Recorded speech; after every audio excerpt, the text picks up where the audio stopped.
चलिए आगे बढ़ते हैं। क्लास 6 मैथ में यूनिट 6 ब्रेन टीचर में क्वेश्चन नंबर 4 हमको एक्सप्रेस करना है इसको ना। क्वेश्चन है twice of x subtracted from 1/3 of y. Twice of x subtracted from के बाद वाला हम पहले लिखते हैं तो फ्रॉम 1/3 ऑफ वाई यानी वाई अपॉन 3। 1/3 अपॉन वाई यही हुआ ना, 1/3 वाई। फिर से क्वेश्चन को सुनिए और समझिए। Twice of x subtracted from 1/3 of y. तो सबसे पहले 1/3 ऑफ वाई कर देते हैं। 1/3 वाई माइनस इसमें से क्या सब्ट्रैक्ट करना है, ट्वाइस ऑफ एक्स यानी 2x। यही है। See total cost of 3 table at ₹X each and 4 chairs at ₹Y each। यानी एक चेयर का कॉस्ट कितना है, एक टेबल का X रुपए। तो टोटल कितने टेबल लेने हैं, 3 table.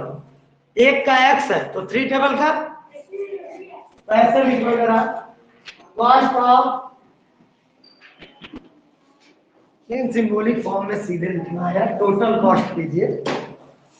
Total cost is equal to एक टेबल का रेट है x तो 3 टेबल का 3x प्लस एक चेयर का रेट है y तो 4 चेयर का 4y।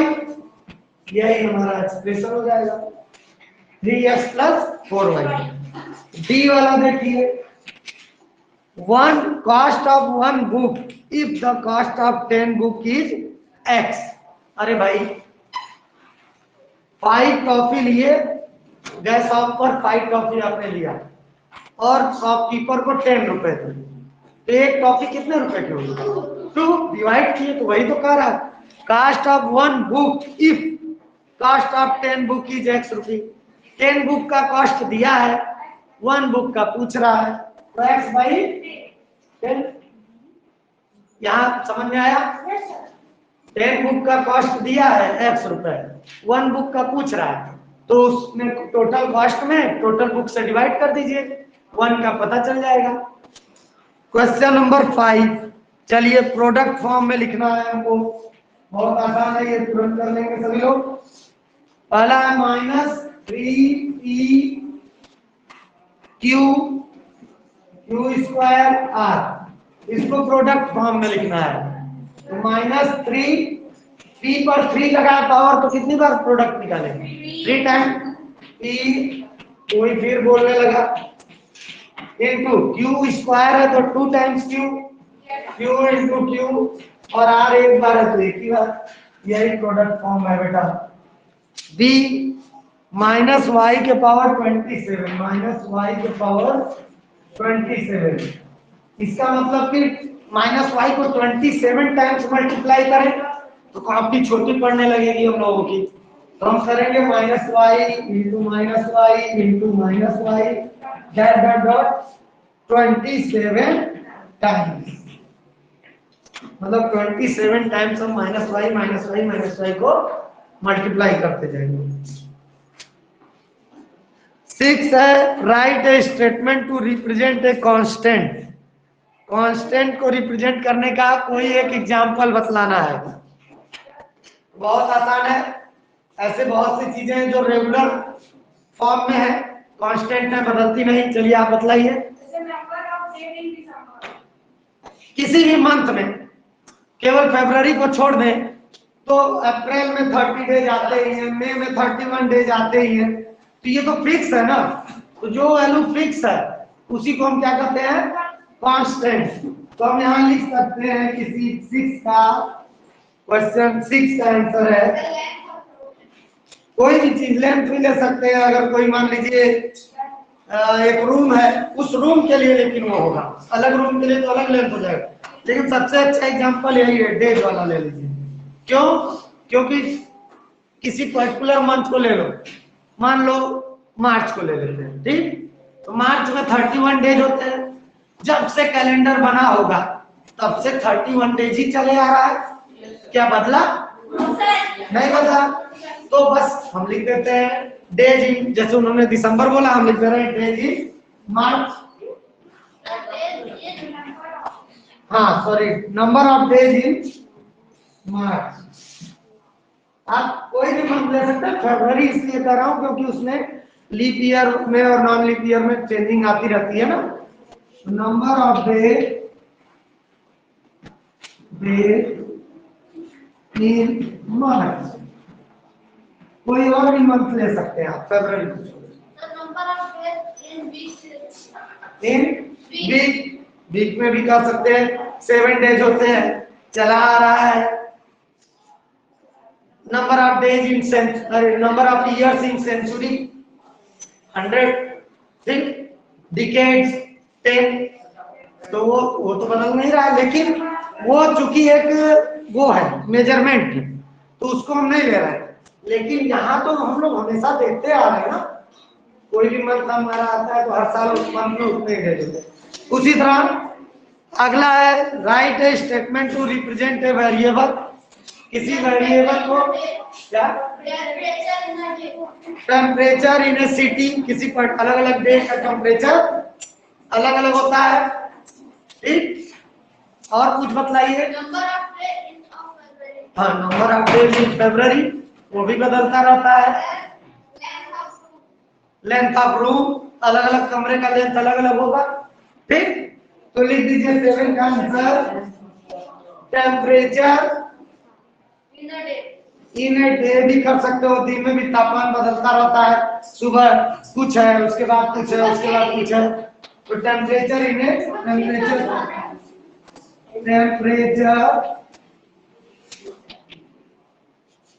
डे बदलता रहता है ना। तो जो चीज बदलती रहती है उसको हम वेरिएबल करते हैं और जो फिक्स हो उसको हम कांस्टेंट करते हैं, ठीक है। अगला question 8, right the product form of, दो दिए हुए हैं उनका प्रोडक्ट फॉर्म लिखना है और ये बताना है कि क्या ये दोनों सेम है। जाइए चलिए देखते हैं क्वेश्चन नंबर 8 क्या कह दिया है भाई, 2/3x के पावर 3 और क्या दिया है 2/3x³, 2/3x³। क्या दोनों सेम है, हमको देखना है, तो पहले प्रोडक्ट फॉर्म में लिख देते हैं।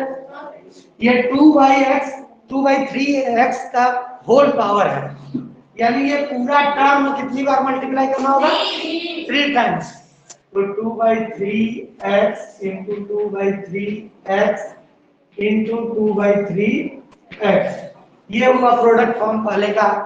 और इसमें जो q है 3 केवल x पे है, 2/3 पर नहीं है, तो 2/3 तो एक ही बार लिखेंगे, 2/3 इंटू x क्यू है तो x।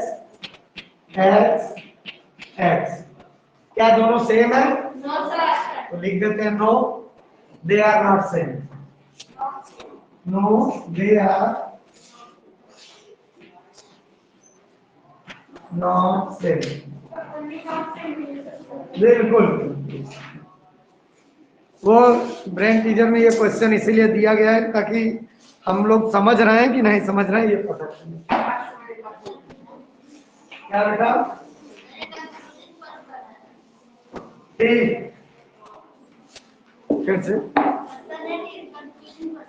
कंफ्यूजिंग है, इस तरह के क्वेश्चन आते हैं, ठीक है। देखने में एक ही जैसा लग रहा है, लेकिन ये क्यूब होल पर है, पूरे पर, और ये केवल एक्स पर है। चलिए ये तो आप लोग कर लेंगे। Question 9, right one example each for, कोई मोनोमियल एक्सप्रेशन लिखिए। क्या होगा भाई monomial expression, x simple, x या वाई जेड जिसमें एक ही टर्म हो, उसके बाद बी ट्राइमोनियल, ट्राइनोमियल बोलिए, 3 टर्म्स होने चाहिए, सही है ये। उसमें 3 टर्म्स होने चाहिए।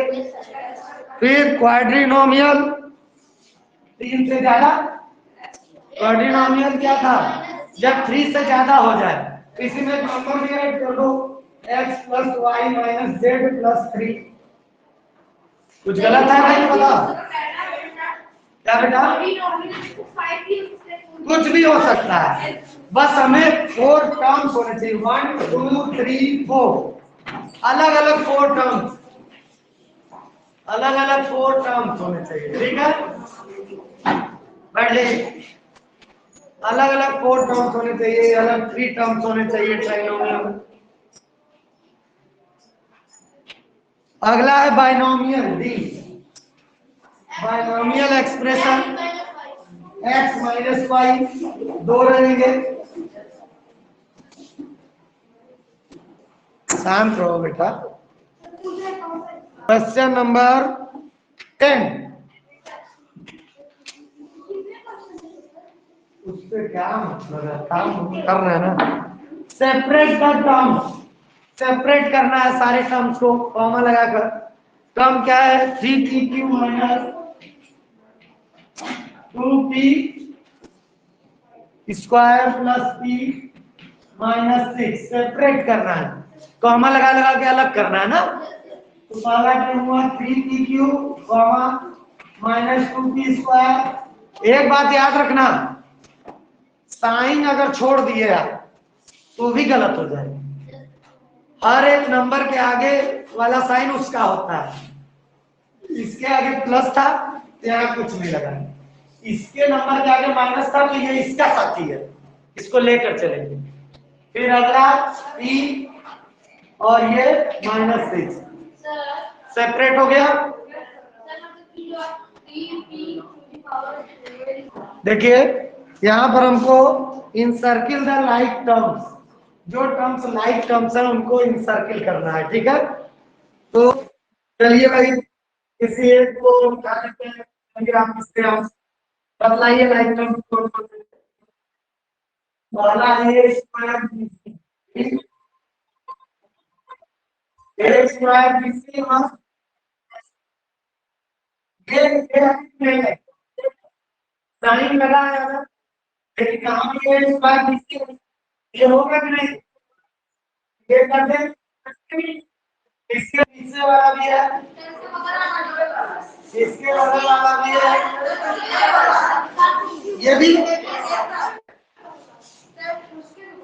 ये कहां से होगा अभी शांत। देखिए लाइक टर्म में हम लोग क्या ध्यान देते हैं कि जो टर्म्स यहाँ पर हैं वही टर्म्स यहाँ भी होने चाहिए, भले इधर उधर आगे पीछे हो जाए। तो ये स्क्वायर बीसी यहाँ भी है, यहाँ भी है, यहाँ भी है, यहाँ भी है, यहाँ भी है, और यहाँ पर नहीं है, यहाँ सी स्क्वायर हो गया। तो ये सारे के सारे टर्म्स लाइक टर्म्स है। ठीक है, अब आगे क्वेश्चन नंबर 12 जो कि फिल इन द ब्लैंक है, वो फिल इन द ब्लैंक आपका क्या रहेगा, होमवर्क।